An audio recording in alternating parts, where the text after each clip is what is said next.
Yo, hello, my name is Minzy, and this is just a tie. Oh, fuck it. I'm here to give my reaction to Brentford nil, Chelsea nil. And can I say one thing about Brentford? Yeah, one thing. That is Kutabare Brentford. Kutabare Brentford. Sorry, I'm just brushing up on my Japanese as I'll be heading there very, very soon. But Brentford, damer! Brentford, damer!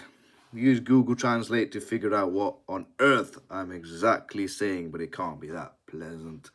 Anywho's, let's talk about the game itself and the stats going before this game were that Brentford couldn't win a fucking game at home for 7 games, and Chelsea couldn't buy a win away for 7 games, no matter how many billions we spent on these bloody bottle jobs.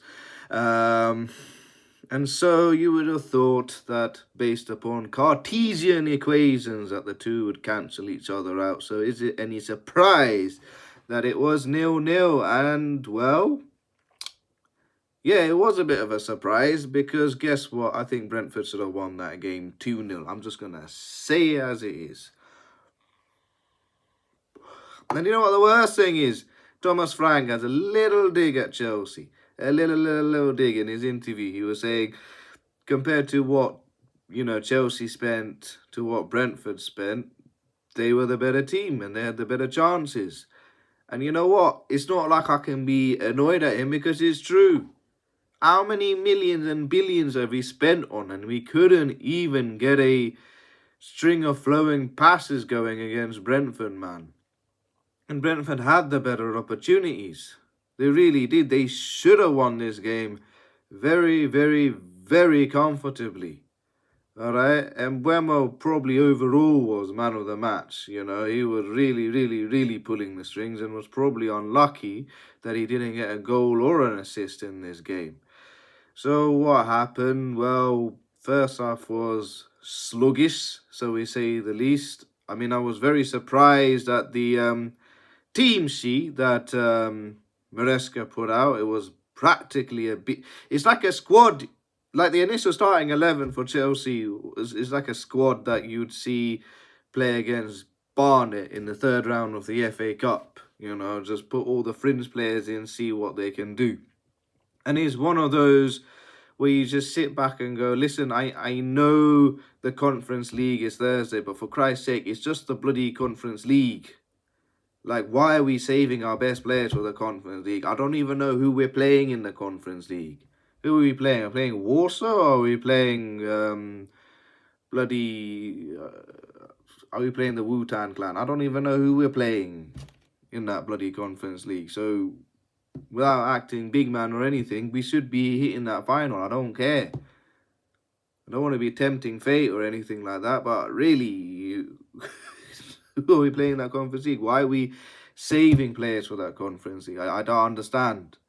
And it's one of those where, had Brentford gone 1-0 up at half time or 2-0 up at half time, he would have looked very stupid. I can see what the game plan was. It was hopefully make it 0-0 in first half and then bring all your big boys on, or maybe nick a goal and keep these fringe players on for much longer.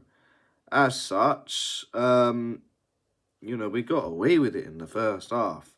The only surprise that I wasn't sad to see was Sanchez retaining his place in goal, and once again that fucking bald-headed twat nearly gives a goal away by kicking the ball straight down the middle at a Brentford player.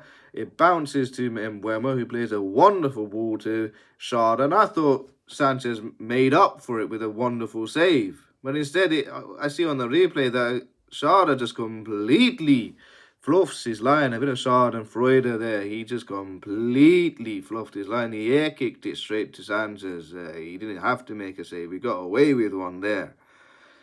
And Kunku, who he started in that game, was terrible.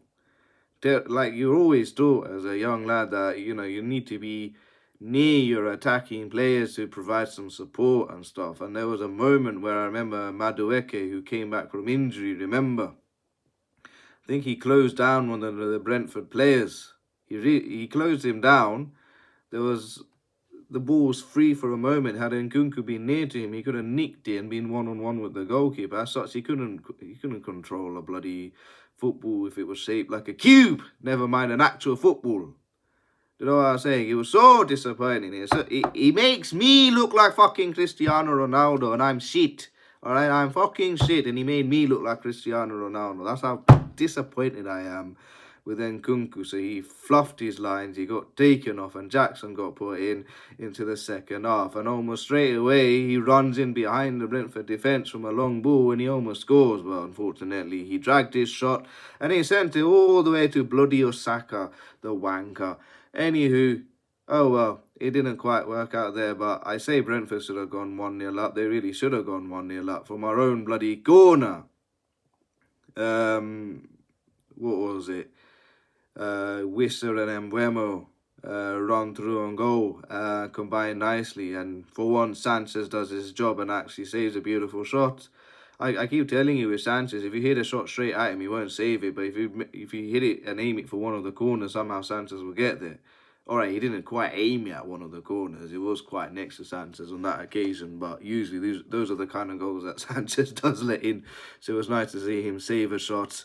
And then I think, was it from the resulting corner? I'm not quite sure. But from one of the corners in the second half, ball gets whipped in from the left, and how that defender misses the bloody header, I'll never know. Who was that defender? It was a ginger-headed guy. Let me go through. I remembered his name. I am gonna look. I should have done my research earlier, but as such, I don't do my research, do I? Sepp van der Berg. That's it. How he missed his header, I'll never know. I know he's a centre half, and probably scoring is not his forte, but you're practically on the goal line. How you headed it over? The ball bounced over. It wasn't as if it went straight over the bar. It bounced it into the ground and it went over the bar.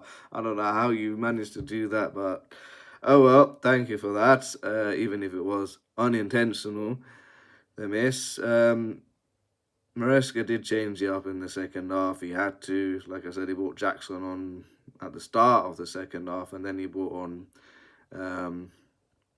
Palmer and Thingamy-Bob, what's his name, Pedro Neto, and we did look slightly better. Pedro Neto with a shot that was aiming towards top left-hand corner, but it was a little bit more central for the keeper, for Mark Flecken to tip over comfortably.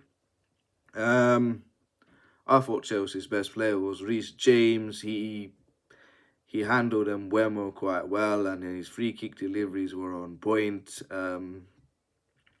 Nearly, I think Adebayo got some half chances and he missed. He was like literally this close to getting a toe end of one of his deliveries in the first half. I think we looked a little bit more uncomfortable when Kukurea swapped in for James. I would have rather seen James stay the whole 90 minutes, but then again, you can understand why he wasn't kept for the whole 90 minutes. So, yeah, Reece James, man of the match for me, from a Chelsea's perspective, from an overall perspective. I think Mbeumo deserves man of the match. I think one of the Brentford players deserve man of the match. They deserve to win, but they didn't win. Overall, was it a good game? No, it wasn't. It was a bit of a drab, and well, like I said, we were lucky to get a point. So now it's the Conference League. We're playing, I don't know, Wyoming FC in the UEFA Conference League away. My colleague has managed to get tickets for that game. He's only working Monday to Wednesday, and he's got Thursday. How have you got Thursday and Friday off, Brev? You work in the NHS like me. How have you got Thursday and Friday off? Oh man, I need to know your trade secrets, man. You're a G. Anywho's, big shout out to my mate. He's actually running this little tour company, this little travel company. So if you ever wanna book excursions or book holidays and hotels and flights, do give him a shout. He's not up and running just yet, but when it is, I'll drop the details. And I'll also say big shout out to Pitchside Pros. I'll try link them in my description, but if you're ever in the London area and you want to have a kick around but you don't quite have mates that are regular football players, or you just want to play by yourself but with complete random strangers, there's an app, it's called Footy Addicts. You download it and you just pick a location where you want to play. They're not quite UK country, right? London is predominantly the best place where they've got bookings. They've also got other areas like Nottingham, Manchester and Liverpool. But yeah, there's a guy over there. His name is Mario and I think Aiden. I think they're both doing sort of like filming of the games, and they put the best bits up on YouTube, and they're called Pitchside Pros. I'll link them. They're quality, and they do some really good stuff. So shout out to them. As such, I'll see you for Thursday for our game against fuck knows who versus Chelsea in the first leg. Until then, goodbye, sayonara, and usero, you fucking wankers. Ciao.